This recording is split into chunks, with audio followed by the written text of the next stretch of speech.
Salut, bienvenue dans Jeu de Puissance, on va parler des Stars de Dallas, les Stars de Dallas qui ont changé d'entraîneur, et oui, ils sont allés récupérer l'entraîneur des Golden Knights de Vegas, Peter DeBoer, les Stars de Dallas qui s'étaient qualifiés la saison dernière pour les playoffs de justesse, justement contre les Golden Knights de Vegas.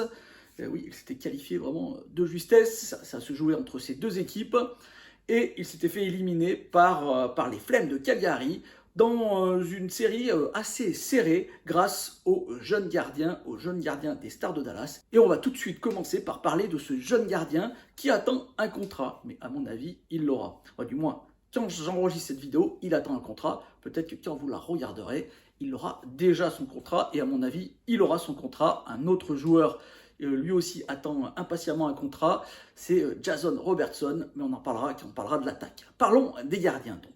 Jack Oettinger, qui a fait une saison vraiment très bonne la saison dernière, qui a tenu un peu cette équipe. Il faut dire qu'ils avaient vraiment du mal offensivement, mais défensivement, c'était plutôt pas mal. Et Jack Oettinger était en partie responsable de cela, car c'est un très bon gardien, et je pense que les Stars de Dallas vont s'appuyer sur lui. C'est pour ça que je pense qu'il va avoir un contrat pour les années à venir. Ça fait de lui vraiment une pièce maîtresse pour les Stars de Dallas dans les années à venir. Son second en ce début de saison sera Scott Wedgwood, et on verra sûrement revenir Gudobin aussi, quand il reviendra de blessure. Le vétéran gardien russe avait fait des très bonnes saisons avec les Stars de Dallas, et je suis convaincu qu'il pourra encore être intéressant pour cette équipe quand il sera guéri de ses blessures. En défense, on a une très bonne défense malgré la perte d'une grosse pièce.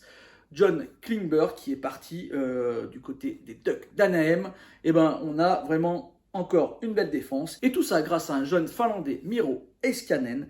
Miro Heiskanen qui sera soutenu par le vétéran Ryan Sutter, qui fait pas du mal. Ryan Sutter qui est plutôt pas mal, qui jouait très bien du côté du Wild du Minnesota. Esa Lindell, Jari Akanpaha, le finlandais lui aussi, Colin Miller. Donc vraiment une belle défense du côté des Stars de Dallas. Et c'est peut-être ce qui va permettre à cette équipe de pouvoir se battre pour une place en play-off.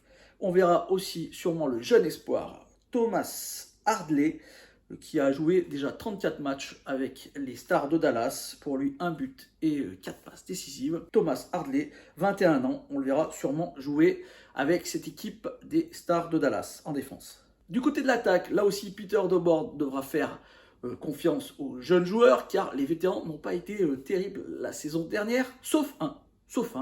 On parle bien sûr de Joe Pavelski, qui a fait vraiment une saison incroyable. D'ailleurs, ça a été le meilleur joueur des Stars de Dallas la saison dernière, avec 81 points, un record personnel pour lui. Et il a 38 ans, comme quoi un joueur de 38 ans peut encore faire des étincelles sur la glace et battre ses records. Donc Joe Pavelski, vraiment joueur incroyable. Il jouait d'ailleurs avec des jeunes joueurs, c'est peut-être pour ça que ça lui a donné du cœur à l'ouvrage et qu'il a été très bon. Il jouait avec Roope Hintz, qui est très bon comme centre, et bien sûr Jason Robertson, qui attend, comme je vous l'ai dit, un contrat quand j'enregistre cette vidéo. Mais là aussi, à mon avis, ce contrat, il l'aura. On ne sait pas si ça sera un contrat à long terme ou un contrat à court terme, 3 ans, on va dire, pour 7 millions. Mais dans tous les cas, Jason Robertson sera une pièce maîtresse pour cette équipe dans l'avenir, s'ils arrivent à le garder, car c'est un très bon joueur. Du côté des déceptions, on va parler justement de ces vétérans. On pense bien sûr au capitaine ou ex-capitaine, on ne sait pas il sera capitaine la saison prochaine, Jamie Benn, et à Tyler Seguin qui a un contrat énorme et qui ne rend pas la marchandise sur la glace, et ça doit être un vrai casse-tête pour le DG des Stars de Dallas. Ils ont fait une belle acquisition du côté gauche, Mason Marchment, qui jouait du côté des Panthers de la Floride, qui a fait une très belle saison. Il faut savoir que ce joueur n'est pas un joueur drafté, il a eu un contrat alors qu'il jouait pour l'université, je crois. Et c'est vraiment un joueur très physique qui va très vite et qui est très intéressant pour une équipe, pour donner un peu de profondeur à son banc. Mason Marchment, il faudra le regarder du côté des Stars de Dallas.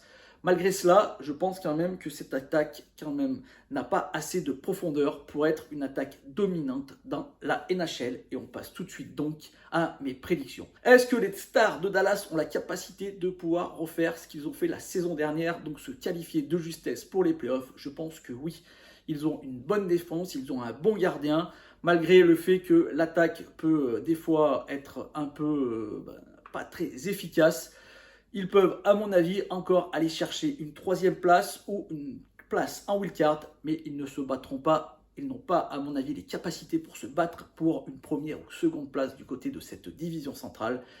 Mais ça va être très très rude pour les Stars de Dallas de se qualifier. Mais je pense qu'ils ont une possibilité, mais vraiment une possibilité comment dire, légère. Hein. Il y a quand même de belles équipes dans cette division centrale, même s'il y a des équipes très très faibles. On pense bien sûr aux Blackhawks de Chicago ou aux Coyotes de l'Arizona, mais il reste quand même à passer le Wild, l'Avalanche, donc des équipes très très fortes, les Blues de Saint-Louis.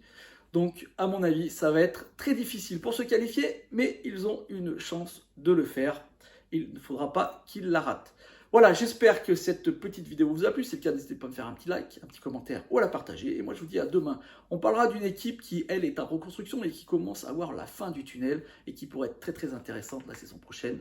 On va parler des Red Wings de Détroit. Allez, ciao!